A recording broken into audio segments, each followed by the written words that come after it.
everybody. Welcome to another episode of Trenny and C. I'm Trenny. This is C. Look at this lineup. And this is Mitch. Mick. It's a bit of a... We don't really know how to actually say it. We think it's Michters. Michters. Or Michters. I'm going to go with Michters. Michters. Anyways, we digress. If you like the content you see so far, why don't you click like and subscribe and join our Patreon at patreon.com/traininganc. There you go. Okay, let's crack open. We're going to go with the bourbon So today. we've already reviewed, so you can check our channel for the rye, the single barrel straight rye. Then we went to the sour mash, and now we're kicking it up a notch and going to the bourbon because the bourbon's at 45.7%, which we've always said is like the sweet spot. Yeah, that 0.7 is like probably going to make it even more sweet. Well, it's the 0.7. It's the 0.7. You're right. You're absolutely right. Let's have a look at the bottle. A little look-see there.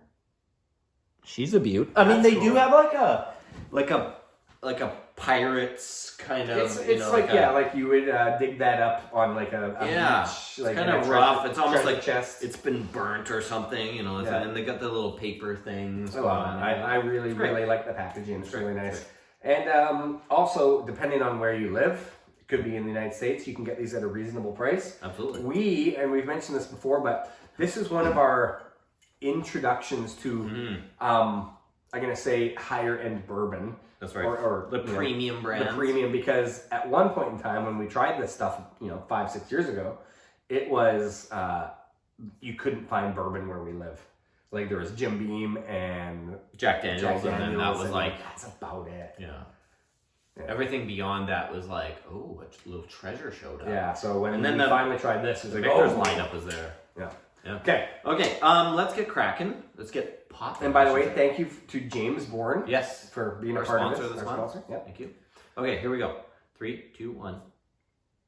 Oh my God, they're all such good They pops. pop so nicely. Pops so good. I mean, points right there.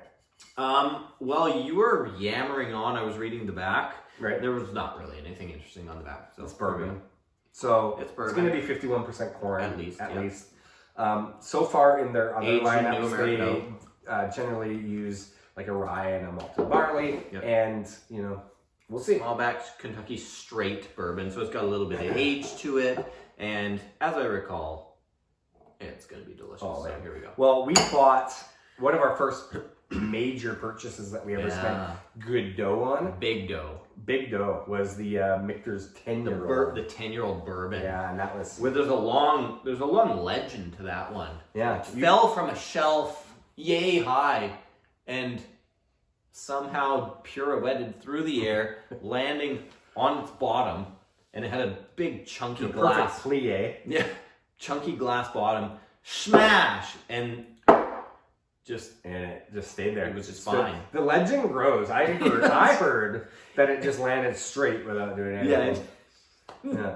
I wasn't there. I just heard the crash, and then I walked in the room, and it was like sitting there in perfect poise. Okay. You never know what inanimate objects do when you're out of the room. It was like Woody and Buzz were like climbing on it and shit. Okay, I know this is really digressing, and we should save this for like a later conversation. Okay. But Buzz didn't think he was a freaking toy. Yeah. So why would he go every time a human walked in? Right? Okay. Like, if he didn't think he was a toy, he's just going to act the same. So that's another conversation. Yeah, they haven't fully thought it through, but they weren't expecting It's really the only hole in Toy Story. They weren't expecting people as bright as yourself to analyze it to that degrey. It's really the only non-realistic part. I mean, it's made for 6-year-old kids, so, until one of them picks up on that, I think we're okay. But I think Disney's doing all right. And Pixar. Okay, so anyway, Michter's Bourbon. Here we go. Thanks to all of our subscribers. Thank you for putting up with us over all these years. Here we go. We digress. Let's do this. Any Toy Story fans out there? Which, it's great. It's a great series. Okay. It is. Okay. This bourbon, so we've tried the rye, we've tried the sour mash. Yep.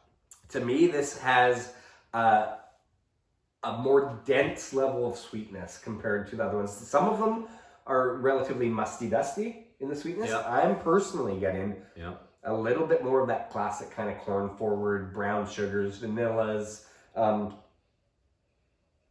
even sort of like black tea kind of notes to it. It's really nice. To me, there's a little bit of, on top of everything you've said, which I totally agree with, for once, there's a little bit of a cinnamon kind of note to it. Oh yeah. And there's also like this dark fruit, like richness, like a bit of a like plummy figgy, like nice figgy for sure. But it's also kind of like I think like just the grains in general kind of like with that figginess, it's not so much it's the fruit, but it is like the Newton part of the fig. Yeah, that's what I mean. But it also has that like tobacco leaf, like sweet, rich tobacco leaf kind of thing going on. So far, so good. Mm-hmm. Okay, let's taste this stuff. Yes, here we go.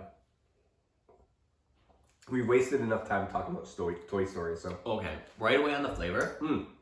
I effing love this one.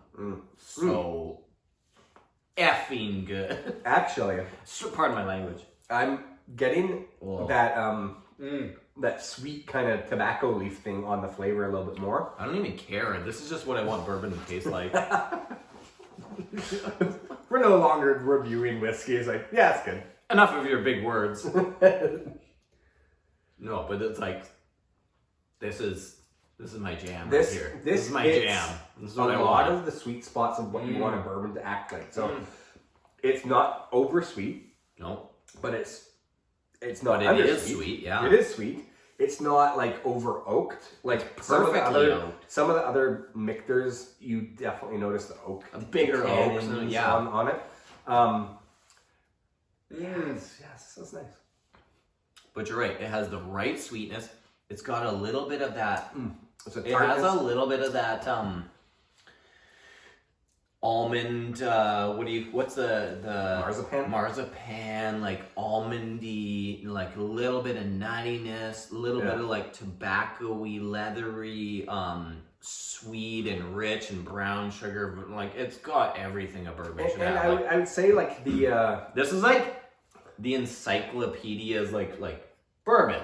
Yeah. Michters, US 1 bourbon. Like it's like the perfect example of what it should taste like. And okay, do you know what's kind of interesting too though? Is like this is a really good example of like if this was the Academy Awards, like the best supporting role would be the other grains, like the rye, the wheat or whatever might be on there. Because like yes, it's corn forward, but it's not overly done corn. Right. You know.